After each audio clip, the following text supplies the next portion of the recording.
que han pedido, Señor, amor, que han pedido ser felices, que han pedido, Señor, en esta hora, que tu amor maravilloso llene sus hogares, que tu amor maravilloso transforme la vida de sus padres.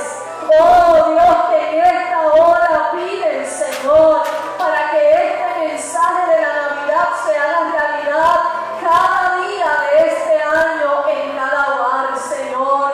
Aquí, Padre, donde todavía, oh Señor, se necesita la intervención tuya, junto a ellos y a ellas, Señor, oramos en esta hora.